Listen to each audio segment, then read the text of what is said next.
Esquiros de ELN, que pongan sus armas, guardan en el temor de las personas honestas. Rompamos el ciclo. Ayúdenos a ayudarle, habitantes del Catatumbo. Hagamos que su voz se escuche. Podemos descubrir todos los terroristas que atentan por igual contra la mujer.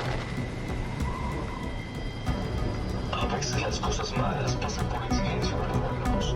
Los criminales se las guardan en el temor de las personas honestas. Rompamos el ciclo. Ayúdenos a ayudarle, habitantes del Catatumbo. Hagamos que su voz no espera ser capturado o muerto en desarrollo de operaciones militares. Luis Martínez Quirós de ELN. Que pongan sus armas y desmovilícese ya.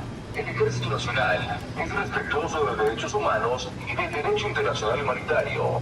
Acérquese a la unidad militar más cercana. Nuestro país siempre estaba enfrentado a dificultades grandes. Al momento, por cifras oficiales de la Defensoría del Pueblo en cuanto a desplazados, más de 40.000 personas.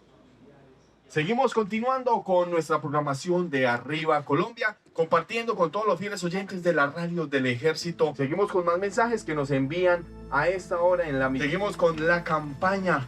Todos somos parte de una nueva generación, un nuevo futuro. Prevención del reclutamiento ilícito y la utilización de la violencia contra los niños, niñas y adolescentes.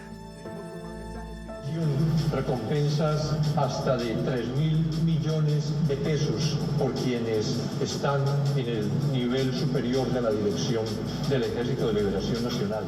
Ellos pues salen de sus veredas precisamente por la confrontación que se presenta entre estos dos grupos armados ilegales, el ELN y el GAOR 33 FARC. Estos dos grupos se enfrentan por el tema de economías ilícitas.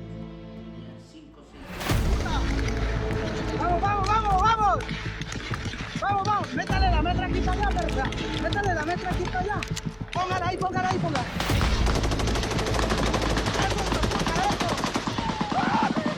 Por el tema de las economías ilícitas, algunos grupos, en este caso el ELN, quiso señalar a algunos de estos campesinos, los cuales seguramente no tienen nada que ver, señalarlos de que estaban del lado de algunos u otros actores armados ilegales.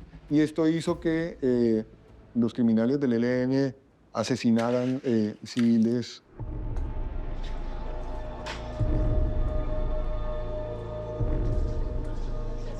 Y aquí se está seleccionando lo que realmente esté en buen estado y es lo que se está armando por paquetes. Entonces Sí, están... esto es un mercado, miren, tiene lo básico. Entonces tiene... póngale que...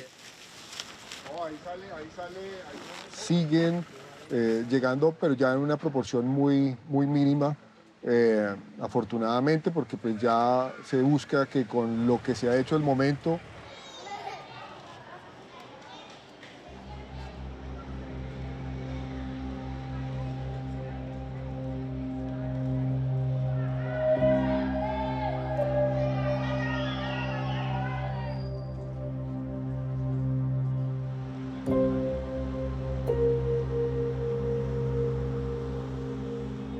Queremos que nos muestren por lo menos el acta o la declaración y la cédula.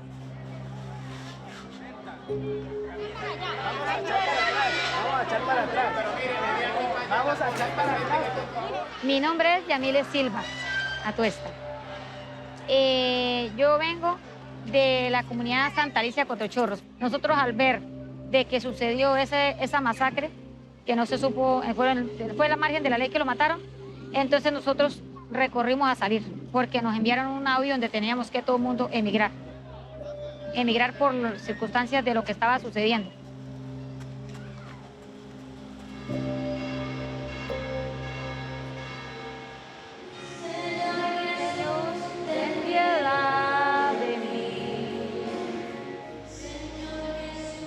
Yo dejé en mi casa, por ejemplo, yo dejé lo que fueron los enseres de la cocina, la bombona, la nevera. Yo dejé afuera un tanque, porque yo vendía gaseosita, vendía panes, todo eso me quedó allá. La cama, el ventilador, televisor, todo. La casa, todo, o sea, quedó todo allá. Una moto también dejé allá. Todo eso quedó. Le estresa estar encerrado. Él no, me toca que a veces sacármelo para ver un ratico, pero como nosotros estamos en una parte donde no podemos estar para allí y para acá, entonces nos toca estar encerrados ahí. Entonces, eso le afecta a mi hijo, por ser un niño especial. Ojo así, para que trabaje, mentiras.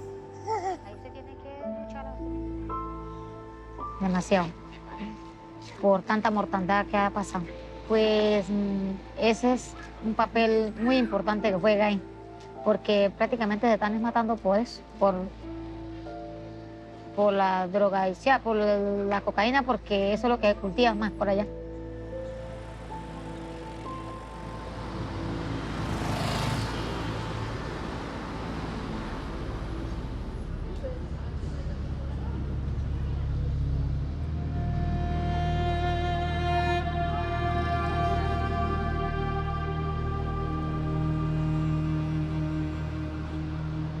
Hemos encontrado también cómo en muchos casos los niños son utilizados como mampara, es decir, como protección. Se lleva un índice de más o menos 800 niños entre el año pasado y este.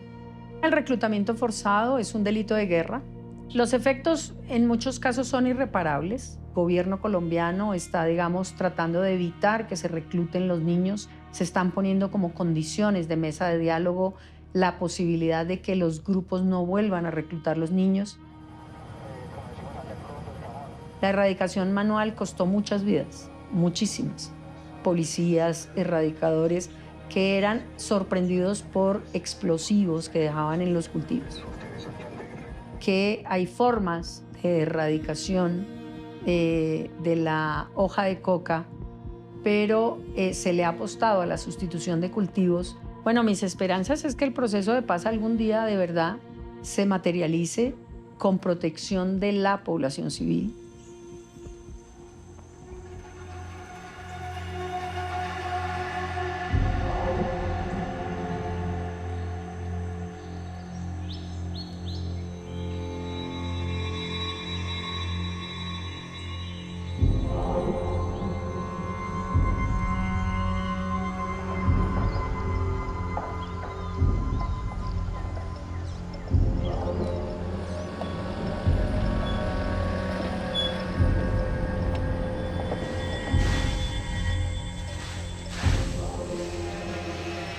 Picamos con la guadaña o con la picadora, se va a los tambores, sigue el proceso de lavarla con gasolina, 1, 2 y 3 relaves.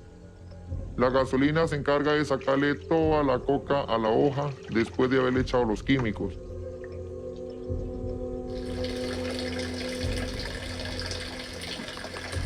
Y a la gasolina nosotros le sacamos la mercancía o la coca con un líquido que llama ácido sulfúrico en agua.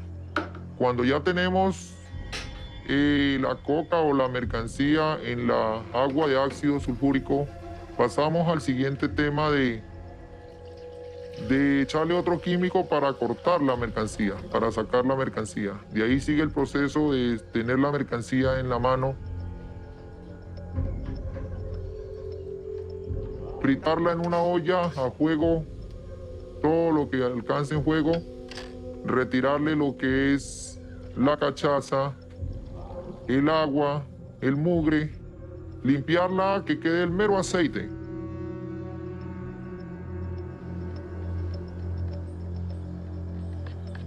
El mero aceite de la mercancía o de la coca. Y eso es lo que ya es el producto de coca que uno lo lleva a vender, ya sale la pasta de coca para la venta y 1 gramo así queda valiendo 2.000 pesos, pero esta coca se llama coca base.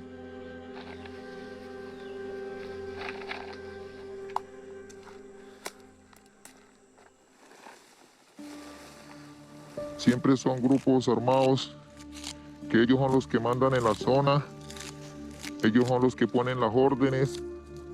Las órdenes de por acá son que uno no puede andar después de las 7 de la noche.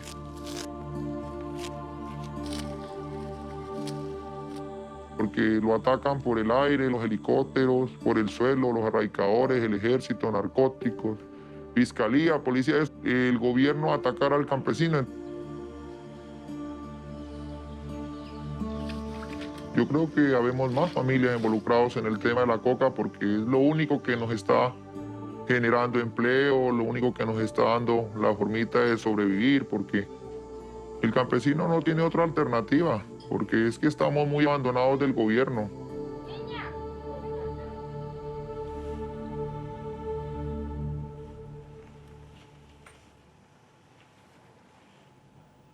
Once the pasta base or when the cocaine is being produced, then it is smuggled first between the Latin American countries, and then it is mostly shipped by boat directly across the ocean to Europe. The impact of this huge availability of cocaine on the market, there is a huge increase in the consumption of cocaine by people in Europe.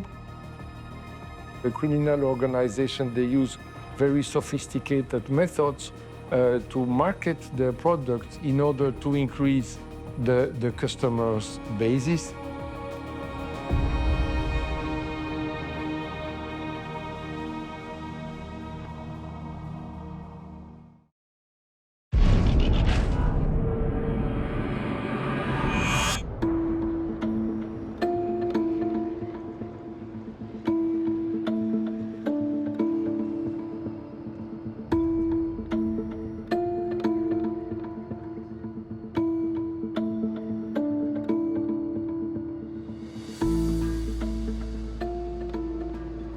The port of Antwerp is a very open port. It's 25 kilometers on one side and 25 kilometers on the other side. Criminals are using the logistic chain. The main producer is Colombia. Target number one is Europe. It's not easy to control the natural weakness of the port of Antwerp.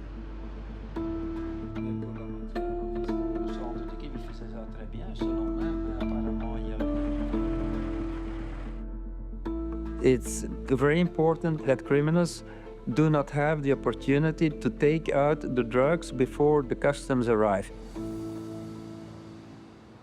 Giving information about where a container is put, you can earn 50,000 euros. It's a lot of money. 1 gram of cocaine is 50 euros, so you don't talk about 100 million, you talk about billions. If you have money, then you have possibility to influence people. That can be influencing people who work on the terminals, influencing policemen, influencing customs people. The most common modus operandi that is still being used to traffic drugs is what we call the rip-on, rip-off, meaning that in source countries, criminal organizations are putting drugs in bags behind the doors of a container, and that these sport bags with the cocaine is then being recovered by people working in the destination countries. Cocaine now is being impregnated in legal goods, such as a timber and also a textile. And this clearly is a modus operandi which is very complicated to detect.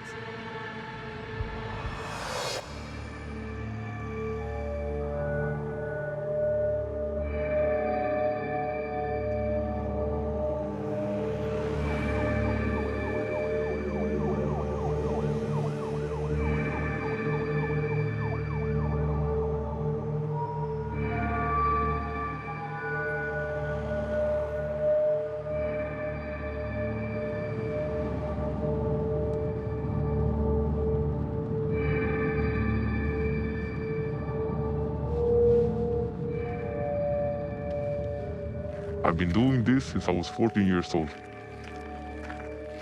Yeah, I've been close to death a couple times. I've been like beaten up so badly that like I couldn't move. It's nothing glamorous, like a lot of people think. It's a tough life. You never sleep. You're never safe. My main profession is cocaine. How they bring it in the country is they put it in the clothes and you put it in water and it will dissolve. And then you have like the paste and you dry it and you do it by yourself. Now I want to show you my product, what I got. This is a little something. The purest cocaine you'll find in Gothenburg right now. And this is about 25 grams. And this one I will sell for around 15,000 Swedish crowns. My competition is always also armed. For the most part, that's why I'm wearing this one for a reason.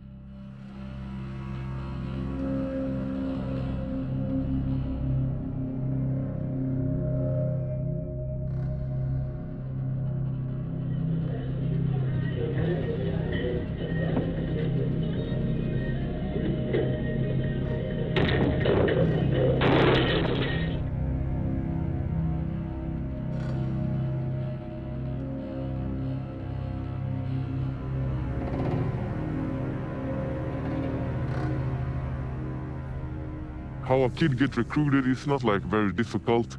If you have like some type of apps, you can just write that if you want to work or do something for like the younger people, they need money around here. So obviously they will do the job. That's how it starts. The age between the younger guys, it's very different. It's from 12 years.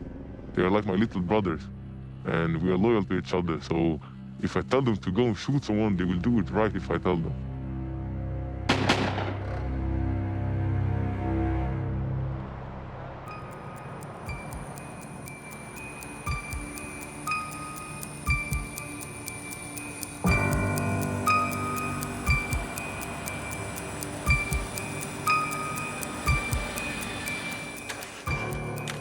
Är man under 15 år så är man ju idag straffri i Sverige. Man benämner det som crime as a service i det här. Det finns beställare, det finns rekryterare, det finns möjliggörare och så finns det utförare. Mord har en prislapp, sprängning har en prislapp, skrämsel har en prislapp. Så här ser vi bilder hur en konversation kan gå till. Många gånger så vet inte utövaren initialt var den ska någonstans, vem de ska utföra detta dådet emot. Och vi har också sett ungdomar som inte riktigt vågar hela vägen. Man blir rädd, man ångrar sig. Vi har också sett att de blir konfronterade innan de hinner begå detta uppdraget. Och då blir de ifråntagna sitt vapen. Vi har sett att de blir neddragna i en källare till exempel. Och då vill ju de ha reda på vem har gett dig det här uppdraget. De blir svårt misshandlade. Vi ser även ett ökat antal med 3D-printade vapen som används. Vi ser även att man bygger ihop vapen själv, köper vapendelar från olika delar utav världen. Man bygger egna handgranater, köper handgranater och importerar ifrån Balkan.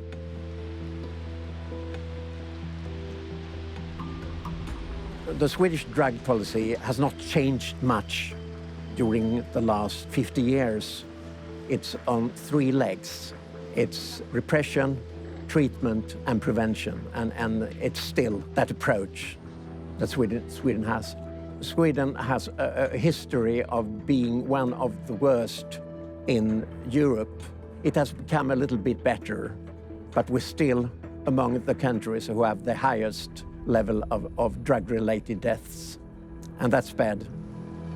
You have to look beyond the drug policy. I think it has to do with you have a lot of young people who live in comparably poor neighborhoods with very little hope of the future, and who see that to become a criminal gives you respect, it gives you money, something they choose because they see few other possibilities. They come from broken homes. They have parents who have had a drug abuse. They have psychiatric problems.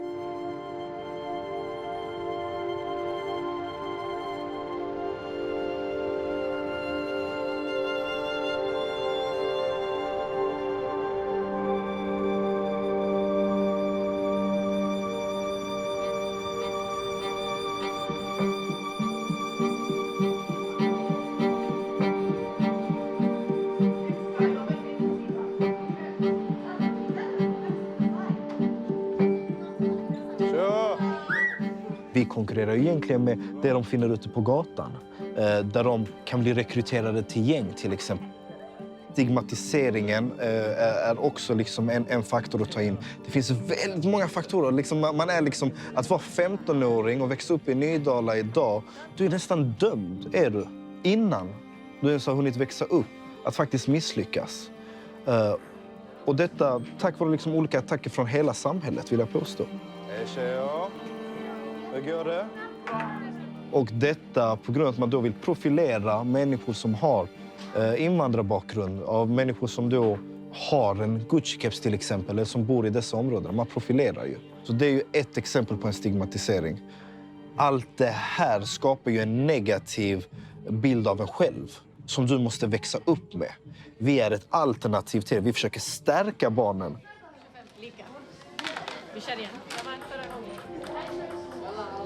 Visitationszoner är en lag som trädde i kraft i mars förra året, 2024. Numera heter det säkerhetszoner istället för visitationszoner. Men vad det innebär är att om någonting sker i ett område, som till exempel en skottlossning, ett bombdåd eller någon kriminell gärning, så kan man införa en säkerhetszon i det området. Och vad som händer då är att polisen kan visitera dig utan skälig misstanke, utan bara baserat på hur du ser ut. Det är djupt beklagligt och förfärligt att våra unga behöver leva i de zoner, för att det är ju klart att det kommer ske här i Nydala. Jag tror väldigt mycket på att barns behov måste bli tillgodosedda först och främst. Vi måste utrota barnfattigdomen och vi måste se till så att det blir som ett mer jämlikt och mer humant Sverige. Det är det.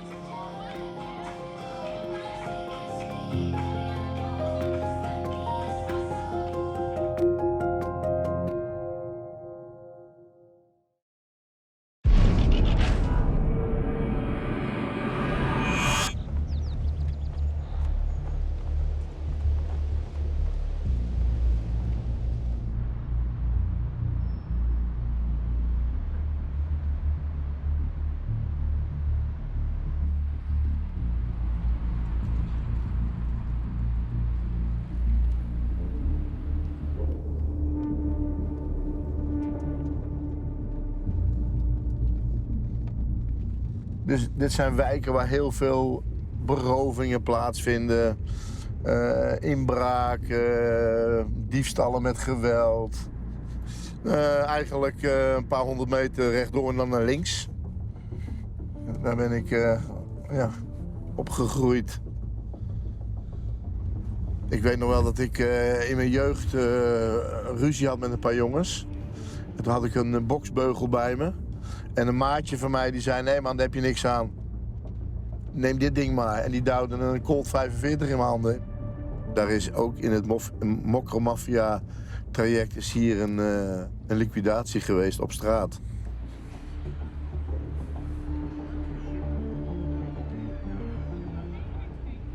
Je had met name in het winkelcentrum Hoog-Katerijnen had je meerdere groeperingen. En daar werd ook veel gedeeld. Was dat altijd heel erg strijd, spanning, risico's. En dat, aan de ene kant trok me dat ook wel. Werd een beetje een straatschoffie. En in begin 80 ben ik in Hoog-Katerijnen neergestoken. Maar dit is niet draaglijk voor je ouders.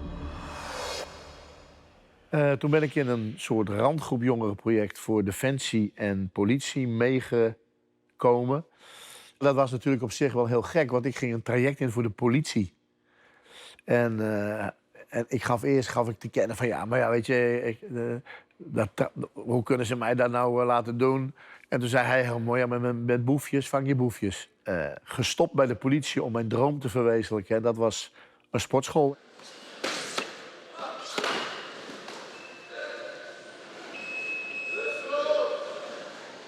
Go! Gaat nu om tempo, hè? Want juist in die sport is discipline, respect. Dat zijn de budo-waarden. Die jongens die wij in het project hebben, die hebben dat dan meegemaakt, worden aangehouden, komen vast te zitten. En dat kan maar zo een paar duizend euro zijn. Dat gaat dan ook heel snel op, hè? Goed, mensen, gaan we even opstellen. Wie vechten er nog meer? Lekker piks. En bekijk. 2, bam, bam, en dan komt die knie. Dus er zit echt een fractie tussen de eerste 2 en de volgende hoeken. Wat wij proberen in het traject is iets... het zijn jongens die altijd een intrinsieke motivatie. Als ik alle jongetjes die wij de laatste 3 jaar hebben gehad... als je diep in hun hart kijkt, dan willen ze eigenlijk allemaal dat huisje, boompje, beestje... en de rust en gewoon lekker leven. Dat trekt die lui. Wij pakken hier hun straatstatus af. Maar we behandelen ze wel met respect. En het grappige is, als ze dan toch jou vertrouwen... en ze zien als zij in de shit zitten, ben ik er wel voor hun... ja, dat geeft die bond die ik van vroeger had op straat.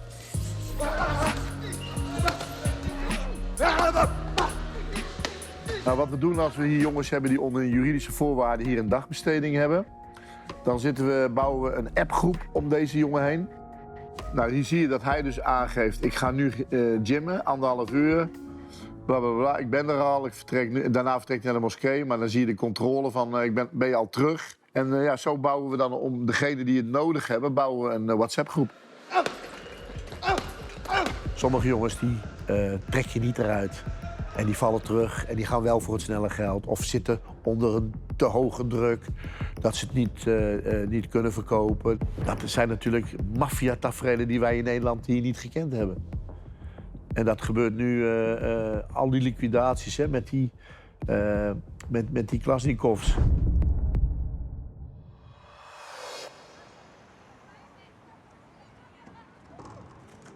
There has been a huge increase in drug-related violence everywhere in Europe. The European Police Agency, Europol, together with the FBI, has allowed to dismantle entire networks. Certainly it's not perfect. People have been trying to replace heroin with synthetic opioids. In the European Union, in the last 27 years, we have discovered 1,001 new substances on the drug market, all synthetics. In the US, the group of synthetic opioids that are called the fentanyls, that are killing more than 100,000 people a year.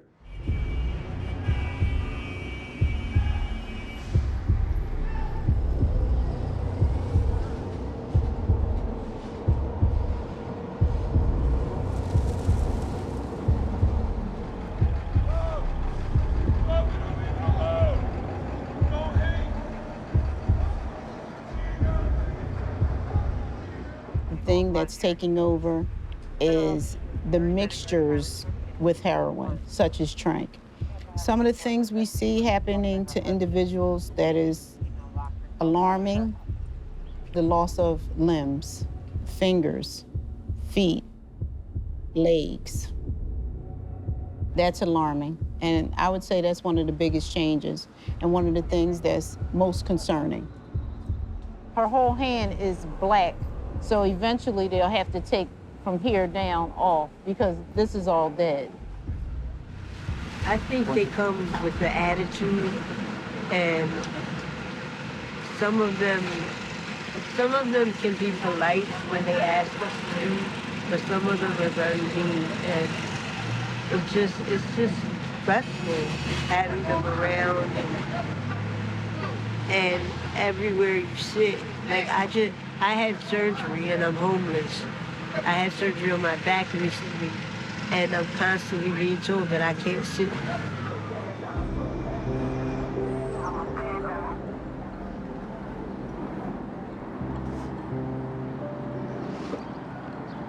Her hand is moving, so she's... Here, give it both of your hands. Come over here, lift it up. Can you pick your head up for us? You sure? You gotta show us you can do it before we let you go.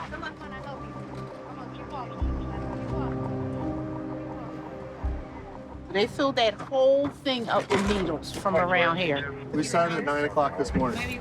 It's 11 o'clock. 2 hours. And we have a mayor that all she cares about is coming down here and sweeping this block up. You got 1,000 empty buildings around here. Help them. Instead, if you can't help a man, don't hurt him. And she's hurting him.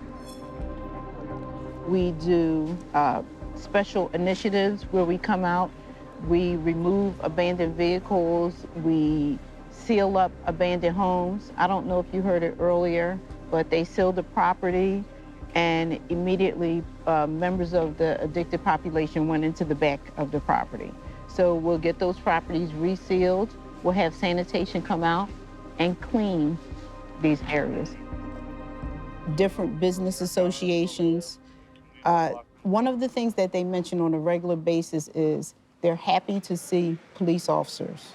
They're happy to see them. It's made a difference in the crime as well as the consideration and appreciation from the community. Did this gentleman right here order something? No. Oh, okay. All right, he said you didn't order anything, so let's go, sir. Sorry about that. I'm asking you a question. Are you telling me Why no? are you harassing me? Are you kidding me, man? This is what the ladies deal with every single day.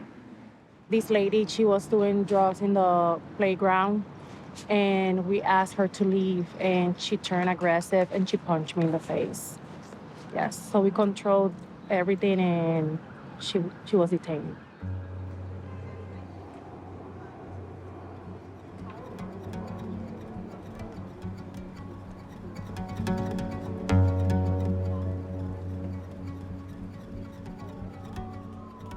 A lot of the people that are addicted to the drugs are now selling to drugs to help feed their addiction. The ATF, DEA, FBI, Philadelphia police are constantly involved in these special investigations trying to go after that major source and dismantle these organizations. The businesses that are here, the schools, the kids, they deserve to have a certain level of decency, of peace, and my objective is to restore that.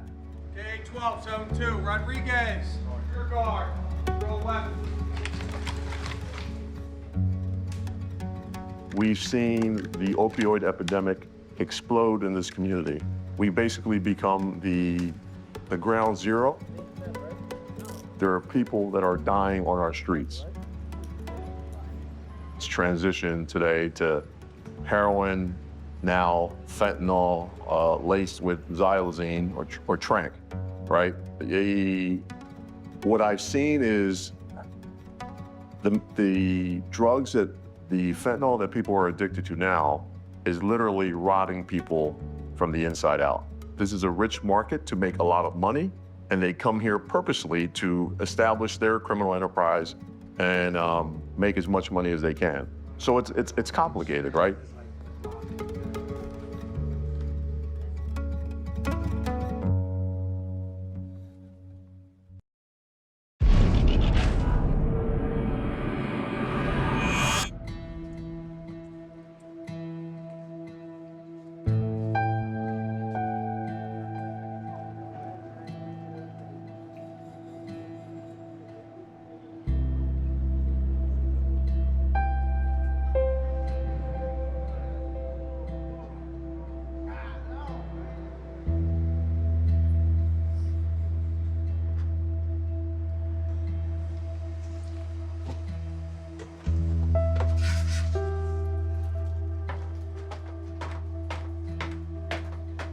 These are the names of individuals that we've lost to overdose. Obviously not everybody, people that we served, people that we knew that we loved, and we put it on the steps of the Capitol every year to remember them. Preloaded shots of naloxone. It's a reversal medication. So in case we come across somebody that's overdosing, we can just shoot them up with it really quick. I would inject it into the meaty part of their thigh or arm. It's a 0.5 milligram at a time. And you can preload them. I also, in this blue bag, I have backup jars of it. And last year, we were able to reverse 324 overdoses street side. So that's our process. And like, it was talking about all this different political stuff, and that was the only thing they said. I was doing heroin, cocaine, crack, and benzos. It was very dangerous.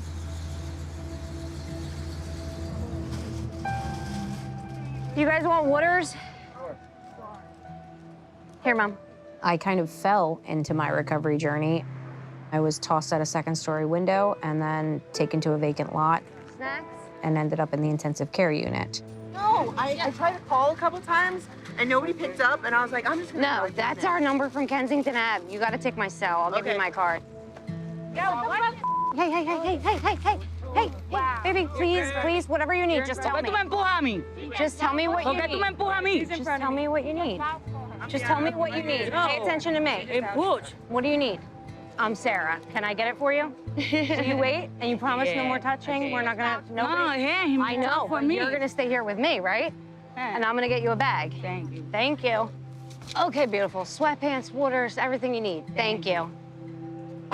Our drug supply is majority xylazine. Here you go. You too, baby. Trank dope is a mixture of fentanyl and an animal-grade tranquilizer such as xylazine. Xylazine is used to put animals under anesthesia. There are many people dying of overdoses. That's it. That's it? We're done. That's it, guys. I'm sorry. That's all we have. We'll be back tomorrow. I'm sorry, guys. So the first thing that you're gonna do to try and identify if somebody is experiencing an overdose, you're going to look for discoloration around their fingertips or their lips. Once you get them down, I pull out my phone, dial 911 and put it on speaker. I then put the phone down, pull out my nasal Narcan, pull it out of the wrapper, like so. It's very easy to use. Pointer, middle, red plunger, stick it in either nostril, push the red plunger one time, and then we immediately move on to rescue breathing. They are my friends. I love them. I know what they're going through. And I also just know that when I was down there, I felt like nobody loved me. I felt like I wasn't worthy of a smile or a hug or a sandwich. And when you connect with people in that way, what else is a friend? Somebody who's there for you and doesn't expect anything back. They're our friends. We might not know them all on like a deeply personal level, but we show up for them. And then if we don't, who will? I can't reach them in a way that makes them feel as safe. So that part is heartbreaking. Sake, they're all running.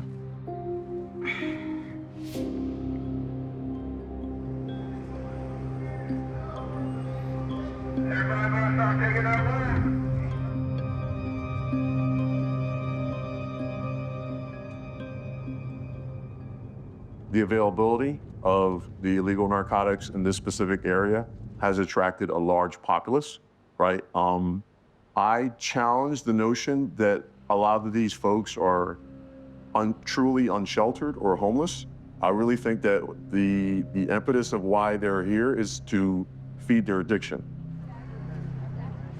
So it's more of that, right? Trying to combat that open air drug use. This area specifically led the city in homicides and shooting violence. Unprecedented numbers of shooting victims. And we saw that was a direct correlation to the narco sales that were going on here. You have to go after the drug dealers, right?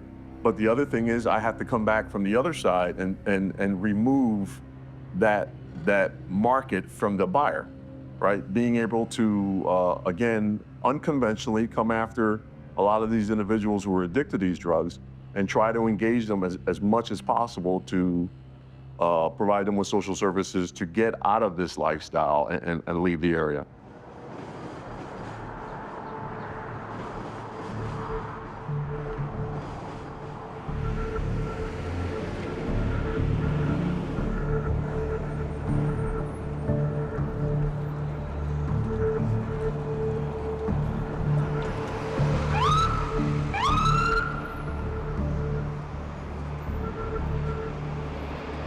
In 2020, fentanyl wasn't yet quite the thing here in the state of Oregon that it is now. And it's entirely possible that the drafters of the measure left that off. We had probably one of the worst state hospitals going, mental hospitals going in the United States back in the 2000s. We stood up a lot of preventative services, making more naloxone available and that sort of thing. And those are all things that the straight-up medical system doesn't cover. We definitely heard from police and firefighters that there's too much open drug use. We don't think this decrim approach is working. We have high use of substance, higher levels of depression than most, and we're not getting the outcomes that we should be getting in light of the spending and the investments we're making.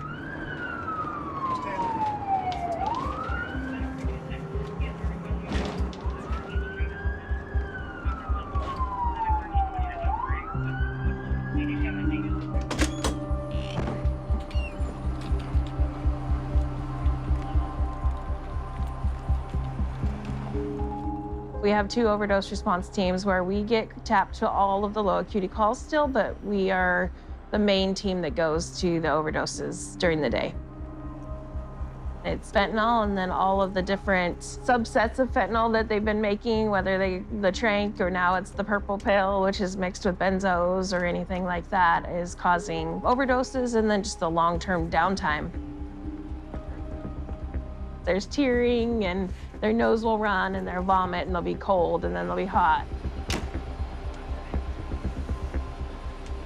So now we're just waiting to see if she's interested in buprenorphine, but she's so cold because it's so cold out here today that we're just gonna wait and see if that's something she wants to do.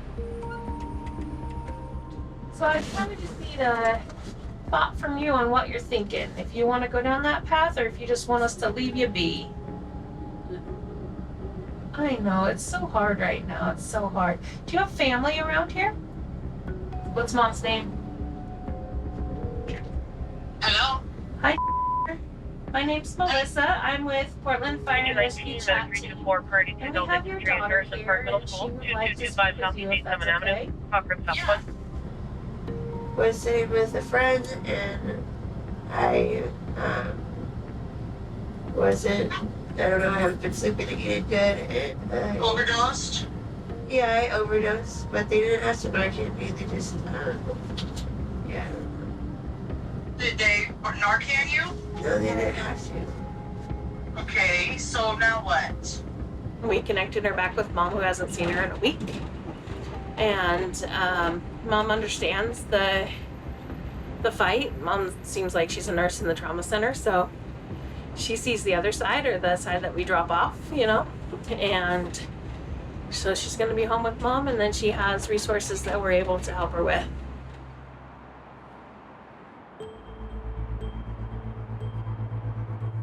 Need to make sure that they have their snow shovels, their chains, that we have all of our zip ties and everything for our chains in the rigs. Initial training, I'm still in the probationary phase. There wasn't the resources that were needed in order to establish the pathway out for people. Our chat program may in fact end as the sunsets of our current grants end and we're unable to obtain any additional funding.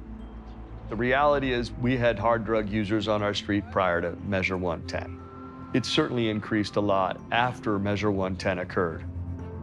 If you're funded and you have the treatment facilities, everything should align, but we didn't necessarily have it funded well as it was discovered.